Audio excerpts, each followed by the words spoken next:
冇啊，頭先聽你哋講翻以前林過雲啲嘢，咁我諗翻起之前我個老細係喺懲教署度做嘅。係。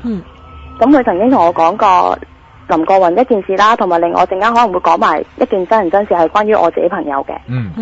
咁林過雲佢話其實佢當日認罪嘅時候呢，佢係喺個口供房裏邊呢，其實佢係自己一個人俾人困咗喺間房度一段時間嘅。我老細就話，跟住佢就突然之間好似發咗癲，呆晒，企喺間房度周圍走，咁就話佢突然之間叫啲差人入嚟，佢就話認晒所有罪。佢就話因為見到有3個女死者，就喺佢身邊支槍咁轉啦，諸如類似係咁樣，就佢可能咁樣鬼拍後尾枕就認晒所有罪㗎，其實係。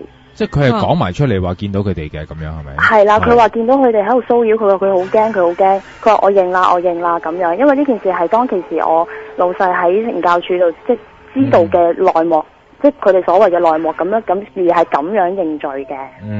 咁所以我後來聽翻就佢就算喺獄中嘅時間咧，佢都見到佢哋出現嘅。係啊，佢喺獄中裏邊成日都會話見到呢3個不停，呢3個女死者都係喺佢身邊係出現嘅，不停咁到依家都係㗎。到而家都係啊？因為佢係一個人單獨房嘅，單獨間房嚟㗎，佢係。重犯啦，係咩？係啊，咁樣咯。咁你呢件事就令我諗起呢件事，想同你講啦。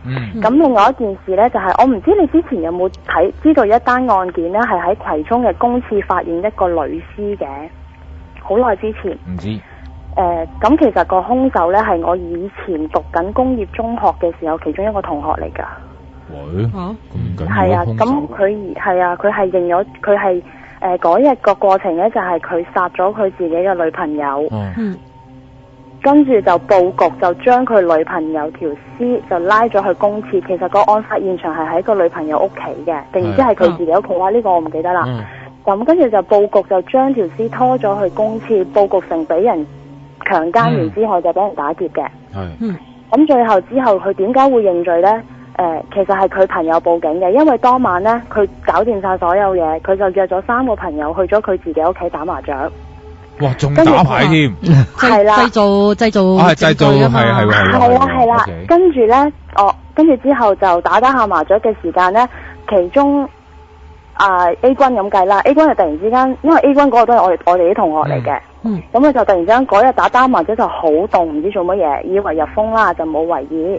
跟住隔咗一段時間之後呢，個兇手就自己講啦，我啱啱頭先懟冧咗我條女，咁樣講。即係打喺途中講嘅。係無啦啦，突然之間爆響口，佢係唔知做乜嘢。跟住其餘嗰2個，我冇為意嘅，以為佢講笑嘅啫，因為佢其實呢一個兇手喺我哋嘅心目中，其實佢係一個好中意認叻嘅人。咁我哋諗住去吹水嘅啫，咁跟住但係阿 A 君覺得個心好唔安樂，好似硬係知道有啲嘢發生咁樣。咁但係過程裏邊，佢除咗講話佢殺死咗佢自己女朋友之外呢，就話將條屍擺咗喺邊度咁樣啦。打完麻雀之後 ，A 君翻到屋企覺得好唔妥，佢覺得冇理由你無啦啦打麻雀會講呢啲說話出嚟嘅。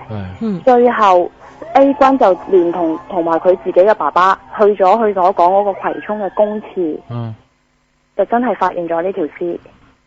跟住報警，跟住之後就報警，就拉咗呢個兇手。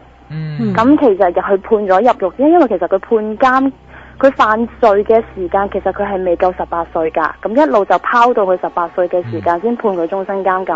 咁喺呢段時間裏邊，其實佢一路都有書信來往俾我另外一個同學嘅。咁佢講咩？咁佢嘅書信內容就係話，其實佢當晚真係唔知點解講出嚟，佢淨係佢 feel 到係有嘢喺佢後邊，一樣，佢自己係好似鬼拍後尾，又係嗰句說話咯，鬼拍後尾咁講咗出嚟咯。其實成件事就係咁樣破咗案咯，呢件案，因為呢件案其實喺有一個女 DJ 而家做咗律師嘅呢，嗰個女人叫咩名？翁靜晶。係啊，翁靜晶佢以前出嗰本書係有講過呢單案噶。OK。咁而呢一個兇手就係我以前讀緊中學嘅同學嚟噶。咁點解要要所謂懟冧自己女朋友咁樣咧？因為個女朋友提出分手。咁其實咧就係用個衣架勒死咗佢嘅。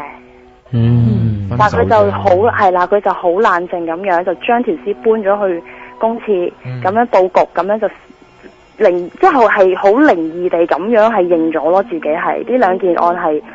頭先講呢件案就係我同學呢單就真係真人真事嚟㗎啦。係咯，直情係咁樣啦，係啦，真係鬼拍後尾枕添啊。係啦，就係咁樣認咗咯。OK。喂，我知你有一單嘢要同我講㗎喎，其實關於一條村有間屋咧，係咪啊？係啊，大涌村啊嘛。你諗住而家講？還是留待下次。你留待下次啦，一係。好啊。我驚你冇時間。